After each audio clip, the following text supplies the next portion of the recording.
السلام علیکم، آپ سب کو ہمارے چینل اسلامک ہسٹری میں خوش آمدید۔ آج کی اس ویڈیو میں ہم داستان مجاہد کی قسط نمبر 5 آپ کی خدمت میں پیش کریں گے۔ تو چلیے ویڈیو کا آغاز کرتے ہیں۔ جیسا کہ پہلے ذکر آ چکا ہے، یاسمین نے ایک ایرانی ماں کی گود میں پرورش پائی تھی، اسی لیے اس کے وجود میں نسوانیت کا لطیف اور نازک حصہ عرب عورتوں کے مقابلے میں زیادہ تھا۔ ظہیر کے جاتے ہی اس کی بے قراری کی حد نہ رہی، دنیا بدلی ہوئی نظر آنے لگی۔ حنیفہ اس کی پرانی خادمہ ہر ممکن کوشش سے اس کا دل بہلاتی۔ چند مہینوں کے بعد یاسمین کو اس بات کا احساس ہوا کہ اس کے پہلو میں ایک نیا وجود پرورش پا رہا ہے۔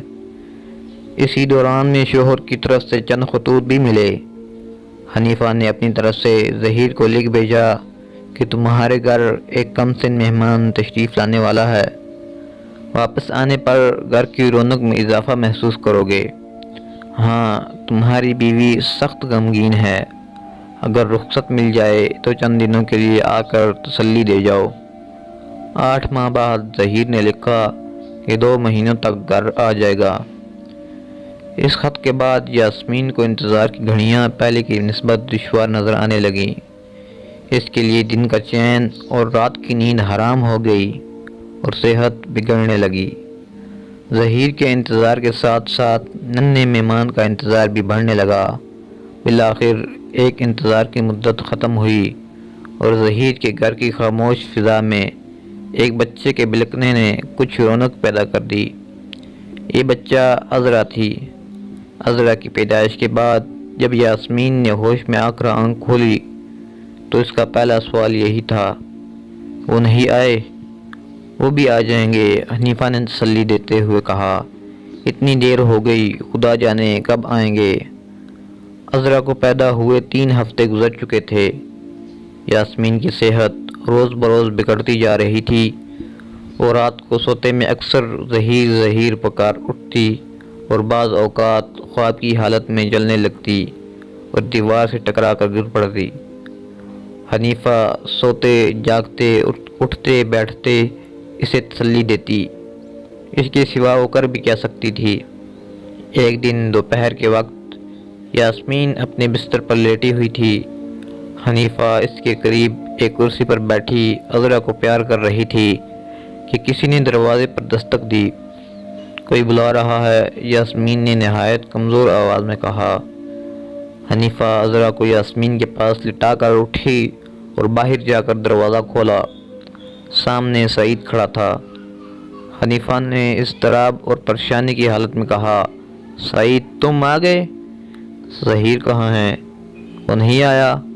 یاسمین کا کمرہ اگرچہ باہر کے دروازے سے کافی دور تھا، لیکن حنیفہ کے الفاظ یاسمین کے کانوں تک پہنچ چکے تھے۔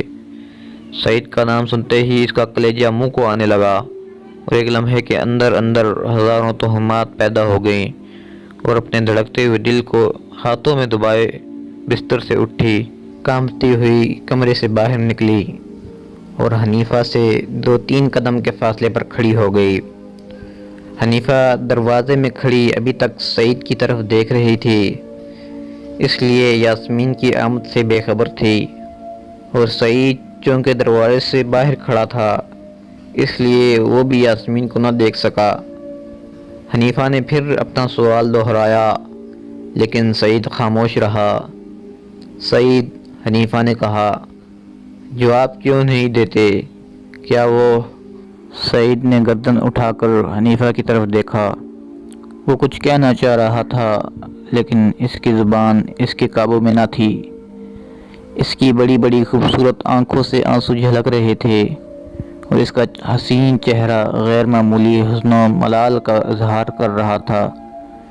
سعید کہو، حنیفہ نے پھر سوال کیا۔ وہ شہید ہو چکا ہے، مجھے افسوس ہے کہ میں زندہ واپس آیا ہوں، سعید نے کہا اور جھلکتے ہوئے آنسو اس کی آنکھوں سے گر پڑے۔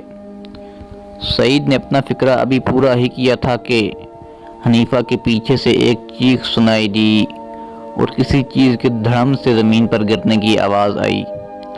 حنیفہ گھبرا کر پیچھے مڑی۔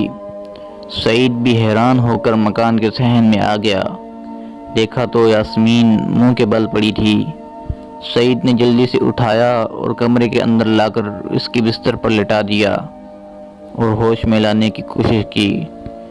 جب مایوسی ہوئی تو طبیب کو بلانے کے لیے بھاگا۔ تھوڑی دیر کے بعد جب طبیب کو لے کر واپس آیا تو دیکھا کہ گھر میں محلے کی بہت سی عورتیں جمع ہیں۔